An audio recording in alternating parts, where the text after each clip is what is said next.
Баткен районунун Кызыл Бел айылына чектеш Тажикстандын Гүлүстөн аймагындагы Гүлүстөн чек ара бекетинде Кыргызстан менен Тажикстандын өкмөт мүчөлөрүнүн сүйлөшүүсү аяктады. Узакка созулган сүйлөшүүнүн жыйынтыгында эки тарап күн тартибиндеги 6 маселени макулдашып протоколго кол коюшту. Бизде өзүңүздөр билесиздер, мына Баткен районунун Самаркандык, Актатыр, Аксай айылдык аймактарда бизде Кыргыз Республикасынын жарандары менен Тажик Республикасынын жарандарынын үйлөрү аябай татаал аралашып, кээ бир жерлерде шахматтык режимде жайгашып калган жерлер бар. Биз азыр ошо протоколдун экинчи пункту менен ошол аралашкан жерлерди мындай тактап бир тараптуу кылыш керек деп тапшырма бердик. Бул тапшырманы биринчи мартка чейин ушул биздин топографиялык группалар иштеп, бизге өкмөттүк делегациялардын жетекчилерине сунуш бергиле дедик. Кол коюлган протоколго ылайык 6 маселеге эки тарап бирдей жоопкерчилик алып, жумуш чогуу аткарыла тургандыгы айтылды. Ал эми Тажик вице-премьер-министри Азим Ибрахим сүйлөшүү жакшы жыйынтыкталганын айтып, жер алмашуу аркылуу чек арадагы маселе оң жагына чечилерин кошумчалаган. Ак үйдүн алдында Кыргыз-Тажик чек ара маселесин чечүүнү бийликтен талап кылуу максатында наразычылык акциясы өттү. Биздин Кыргыз Республикасында айрыкча Баткен облусунда акыркы мезгилде чек арада болуп аткан кырдаал. Ошого байланыштуу мына өткөндө да мындан 2 күн мурда акция болгон, бүгүн дагы кеңейтилген акция өткөрүп жатабыз. Митингде Баткенде чек ара чырына байланыштуу камакка алынган Көк Таш айылынын 4 тургунун бошотуу тууралуу маселе көтөрүлдү.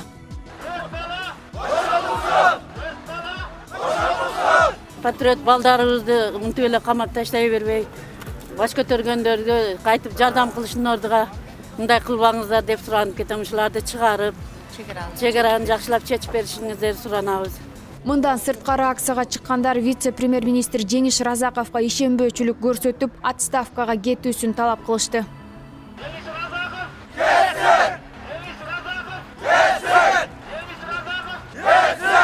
Баткен облусунан Атай элдин үнүн жеткиргени келдим деген Лейлек айылдык кеңешинин депутаты Сапарали Бүрүбаев чек ара чыры тынчтык жолу менен чечилиши керектигин айтты. Ошол ар бир сүйлөшүүдөн кийин эле биз өзүбүздүн позициябызды алдырып атабыз Кыргызстан тарап. Ал бизди өтө өкүндүрөт. Биз ушул тынчтык жолу менен чечилишин тез арада тынчтык жолу менен чечишин каалайбыз. Тынчтык акциясынын жүрүшүндө митингчилер бийликке 6 талап коюп, Ак үйдүн алдында бир нече саат турушту. Тилекке каршы аларга эч ким чыккан жок.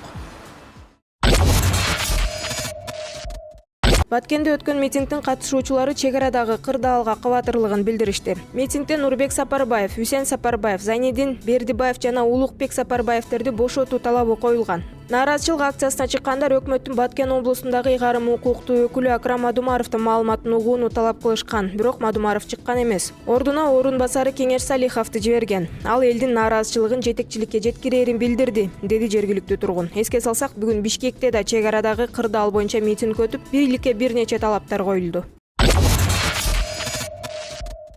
Үй бүлөлүк зомбулуктан сактоо жана коргоо боюнча Кыргыз Республикасынын мыйзамына өзгөртүүлөрдү киргизүү тууралуу долбоор каралып жаткан жыйында вице-спикер Айда Касмалиева Ички иштер министрлигинен 2018 жана 2019 үй бүлөлүк зомбулуктан канча адам өлдү деген суроо узатты. Ички иштер министринин орун басары Памир Асанов 2 адам үй бүлөлүк зордук зомбулуктан каза болгонун айтты. Ал эми Касмалиева массалык маалымат каражаттарында 68 аял үй бүлө зомбулугунан өлдү деген статистикалык маалымат жүргөнүн айтып, суроолорго так жооп бере албайсыз деп министрдин орун басарын сынга алды. Мындан сырткары вице-спикер 2019 жылы катталган 8159 иштин 563 гана сотко жеткенин айтып, үй бүлөдөгү зордук зомбулук көргөн аялдарга көңүл бурулбай жатканын билдирди. Мына 8159 адамдын канчасы эркек, канчасы аял?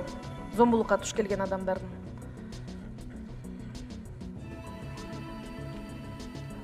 Так.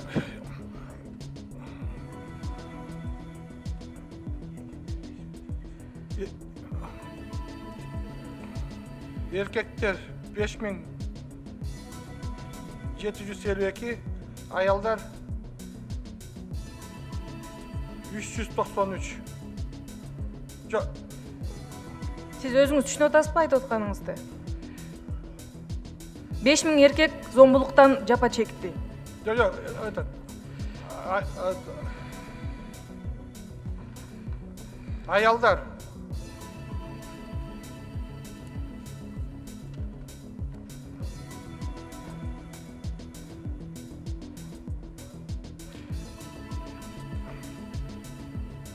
үй бүлөлүк зомбулук боюнча мынакей бу жерде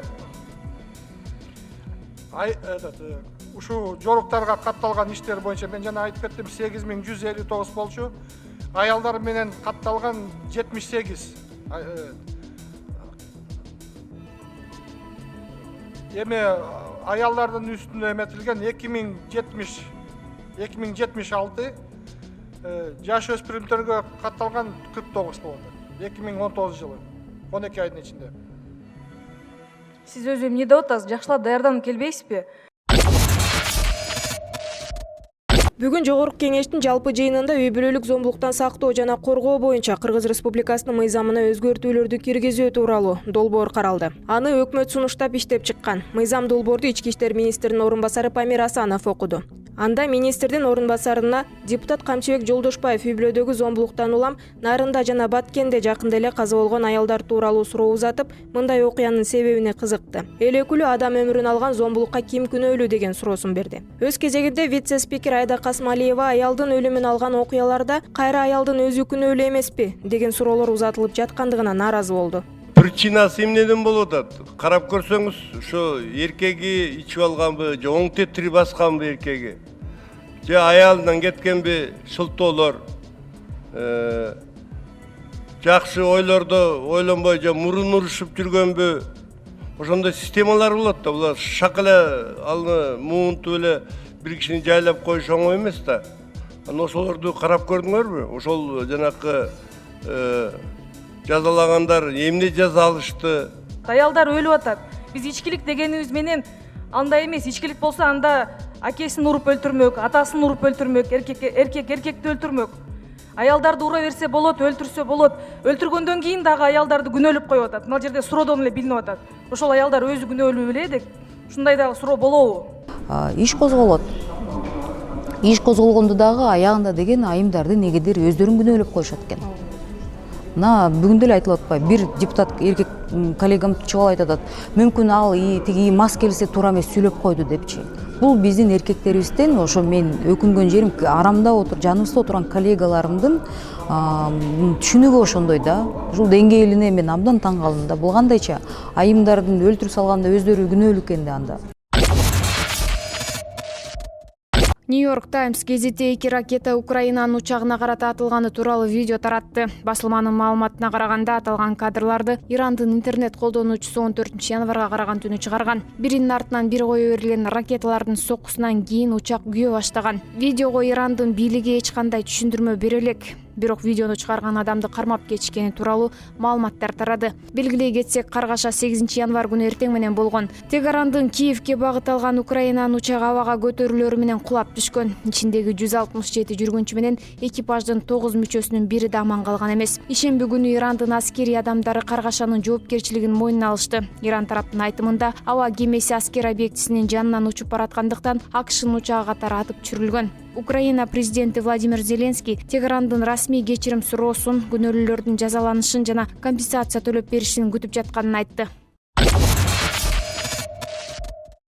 Буга чейин Бишкектеги номер 3 балдар клиникалык ооруканасынын бейтаптарды кабыл алган айрым дарыгерлер ишке чыкпай коебуз деп коркутушууда. Жана буга себеп жакында эле баласын көрсөткөнү келген жарандын дооматынан кийин дарыгердин иштен кетүүсү болду деген маалымат тараган. Бул тууралуу оорукананын башкы дарыгери Гүлнара Жанайбилова Говоритовага жооп берип, дарыгерлер иш таштап жатат деген маалымат чындыкка дал келбейт. Жана видеодогу врач жумуштан кетпей эле жаш баласын кароо үчүн декретти көргүү алгандыгын билдирди. Биз канча жылдан бери эле иштеп келебиз, анан мындай көрүнүшү үчүн иш таштамак белек. Андай пикир келишпестиктер дайым эле болот. Мен жаңы эле текшерүү кылдым, бардык врачтар күндөгүдөй эле иштеп жатышат. Ал эми интернетте тарап жаткан иш таштоо тууралуу маалыматтар калп. Видеодогу дарыгер кичинекей баласы бар болгондуктан аны кароо үчүн декреттик отпуск гана алып кетти, деди Гүлнара Жанайбилова. Эске салсак, ооруканадагы окуя тууралуу видео социалдык тармактарга жарыяланган. Анда балалуу аял дарыгердин жазып берген көрсөтмөсүнө макул болбой, клиниканын кызматкерине орой мамиле кылып жаткандыгын көрүүгө болот.